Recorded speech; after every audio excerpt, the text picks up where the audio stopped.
Chapitre 7. L'Éternel dit à Moïse: Vois, je te fais Dieu pour le Pharaon, et ton frère Aaron sera ton prophète.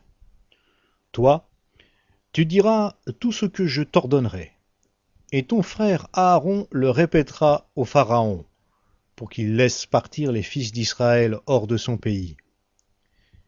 Et moi, j'endurcirai le cœur du Pharaon, et je multiplierai mes signes et mes prodiges dans le pays d'Égypte. Le Pharaon ne vous écoutera pas.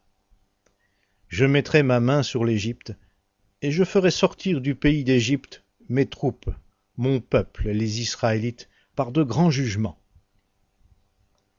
Les Égyptiens reconnaîtront que je suis l'Éternel, lorsque j'étendrai ma main sur l'Égypte et que je ferai sortir du milieu d'eux les Israélites. Moïse et Aaron agirent exactement comme l'Éternel le leur avait ordonné. Moïse était âgé de 80 ans et Aaron de 83 ans lorsqu'ils s'adressèrent au Pharaon. L'Éternel dit à Moïse et à Aaron: Si le Pharaon vous parle et vous dit: Faites un prodige, tu diras à Aaron: Prends ton bâton et jette-le devant le Pharaon. Cela deviendra un reptile. Moïse se rendit avec Aaron auprès du Pharaon, et ils agirent comme l'Éternel l'avait ordonné. Aaron jeta son bâton devant le Pharaon et devant ses serviteurs, et cela devint un reptile. Mais le Pharaon appela des sages et des sorciers, et les magiciens d'Égypte eux aussi en firent autant par leurs pratiques occultes. Tous, ils jetèrent leurs bâtons qui devinrent des reptiles. Mais le bâton d'Aaron engloutit leurs bâtons. Le cœur du Pharaon s'endurcit, et il n'écouta pas Moïse et Aaron, comme l'avait dit l'Éternel. L'Éternel dit à Moïse: Le Pharaon a le cœur endurci. Il refuse de laisser partir le peuple. Va vers le Pharaon dès le matin. Il sortira pour aller près de l'eau, et tu te porteras à sa rencontre au bord du Nil. Tu prendras à ta main le bâton qui a été changé en serpent. Et tu diras au Pharaon: L'Éternel, le Dieu des Hébreux, m'a envoyé auprès de toi pour te dire: Laisse partir mon peuple, afin qu'il me serve dans le désert. Et toi, jusqu'ici, tu n'as pas écouté.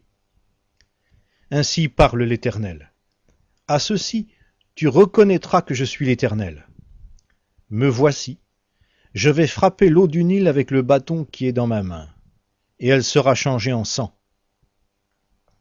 Les poissons qui sont dans le Nil périront, le Nil sera infecté, et les Égyptiens s'efforceront en vain de boire l'eau du Nil.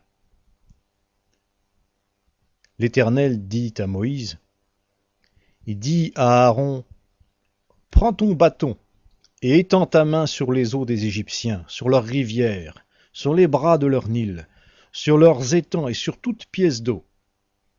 Elles deviendront du sang. Et il y aura du sang dans tout le pays d'Égypte, dans les récipients de bois et de pierre. Moïse et Aaron agirent ainsi que l'Éternel l'avait ordonné. Aaron leva le bâton et frappa l'eau qui était dans le Nil, sous les yeux du Pharaon, et sous les yeux de ses serviteurs. Et toute l'eau du Nil fut changée en sang. Les poissons qui étaient dans l'eau du Nil périrent. Le Nil fut infecté.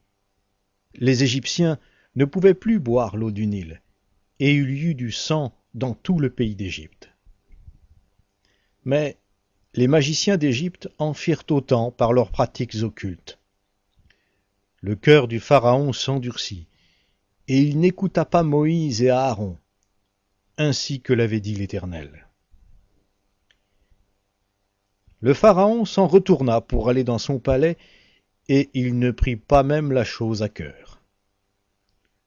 Tous les Égyptiens creusèrent aux environs du Nil pour trouver de l'eau à boire, car ils ne pouvaient boire de l'eau du Nil. Il s'écoula 7 jours pleins après que l'Éternel eut frappé le Nil. L'Éternel dit à Moïse, « Va vers le Pharaon, et tu lui diras, Ainsi parle l'Éternel. Laisse partir mon peuple, afin qu'il me serve. Si tu refuses de le laisser partir, moi je vais ravager tout ton territoire par les grenouilles. Le Nil fourmillera de grenouilles. Elles monteront, elles pénétreront dans ton palais, dans ta chambre à coucher, et sur ton lit, dans la maison de tes serviteurs, et chez ton peuple, dans les fours et dans les pétrins. Les grenouilles monteront sur toi, sur ton peuple, et sur tous tes serviteurs.